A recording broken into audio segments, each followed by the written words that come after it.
आज की ये कहानी एक ऐसी कहानी है जिसे पढ़ने के बाद आपकी हालत ऐसी हो जाएगी कि जैसे कार्यों को भूलना होगा।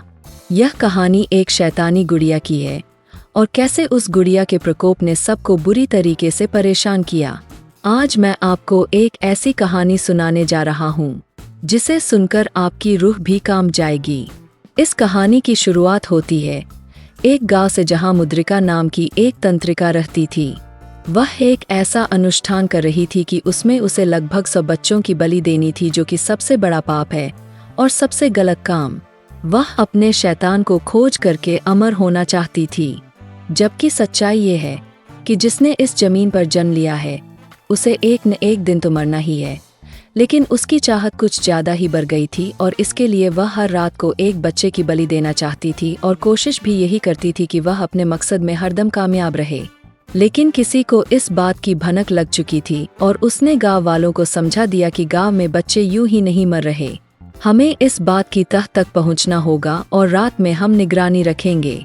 फिर उन्होंने कुछ ऐसा देखा जिसे देखकर आंखें दंग रह गई। उन्होंने देखा कि एक गुफा में एक काले कपड़े में एक औरत बैठी है और उसके सामने एक बच्चा निष्क्रिय पड़ा हुआ लेटा है और वह तंत्र साधना में विलीन हो गए। तभी गांव के लोगों ने उस बच्चे को उठाकर उससे दूर कर दिया और उसकी साधना को भंग कर दिया। वह तंत्रिका यह सब देखकर वहां से भागने लगी।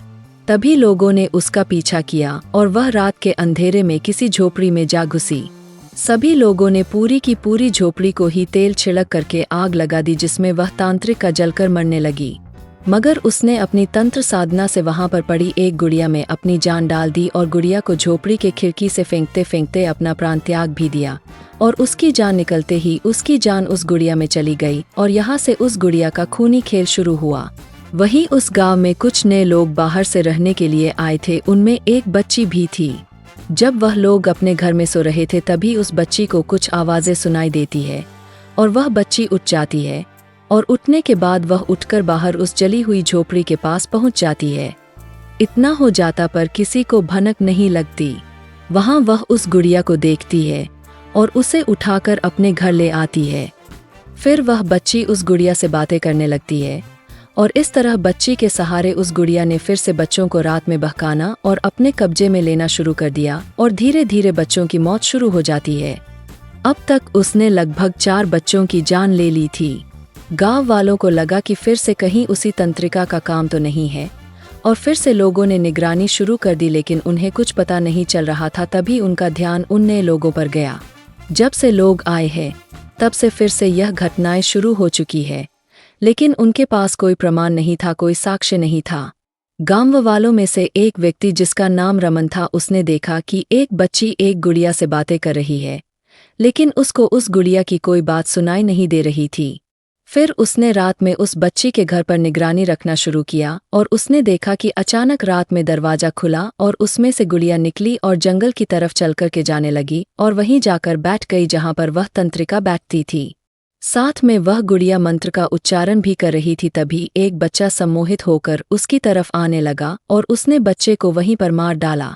यह देखकर रमन घबरा गया और वह वहां से भागा और उसने गांव के बहुत ही समझदार व्यक्ति महेश को सारी बातें बताईं। तब महेश ने कहा कि समस्या का समाधान हमारे गुरुजी देंगे। वह लोग एक सुनसान जंगल में एक अघोरी के पास गए। तभी उसने उनकी मन की बात जान ली और उसने कहा कि आ जाओ, वह गुड़िया कोई और नहीं, वह मुद्रिका ही है जो बच्चों की बलि लेती है। बस मारने का तरीका बदल चुकी है।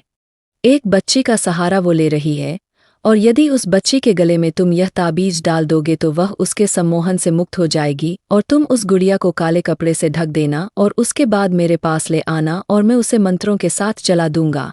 रमन और महेश दोनों ने उस बच्ची के यहाँ जाकर उसके माता पिता को सारी बातें बताईं। पहले तो उसके माँ बाप कुछ मानने को तैयार नहीं हुए, लेकिन उस रात उन्होंने अपनी आंखों से जो देखा वो उनको सारी बातें मानने के लिए मजबूर कर चुका था। और फिर अगली रात में वह बच्ची सो रही थी, तभी उस बच्ची को ताबीज पहनाने की कोशिश की गई और उसी समय उस खूनी गुड़िया ने लोगों पर हमला कर दिया और अपनी शक्ति से रमन को चोट पहुंचाई। हालत तो यह हो चुकी थी कि रहमान का सिर दीवार से टकरा टकरा करके फूट चुका था और वह बेहोश हो चुका था। लेकिन महेश बार बार चोट खाने के बाद भी उस बच्ची को ताबीज पहनाने में कामयाब हो गया और जैसे ही उसने उसे ताबीज पहनाई वैसे ही वो गुड़िया जमीन पर गिर पड़ी और महेश ने तुरंत उस पर एक काला कपड़ा डाल दिया और उसे लेकर के गांव के कुछ लोगों के साथ उस अघोरी के पास भागा। रास्ते में बहुत कोशिश करने के बाद भी महेश आगे नहीं बढ़ पा रहा था, तभी उसने गुड़िया गांव के ही दूसरे आदमी को दे दी, लेकिन उसके हाथ में गुड़िया लेते ही उसे न जाने क्या हुआ कि वह वहीं पर बेहोश हो गया, जैसे उसके अंदर जान ही ना बची हो। लोग समझ गए थे कि ये गुड़िया उन्हें आगे नहीं जाने देगी, लेकिन तभी वो अघोरी वहां से चलता हुआ उनके पास आया और पास आते ही उसने सबसे पहले अपने मंत्रों से उस गुड़िया को अपने वश में किया और उसके बाद उसे वहीं पर जला दिया। और उसके बाद से अभी तक वहां पर दोबारा कोई आतंक नहीं हुआ है, लेकिन खौफ अभी भी लोगों के दिल में था।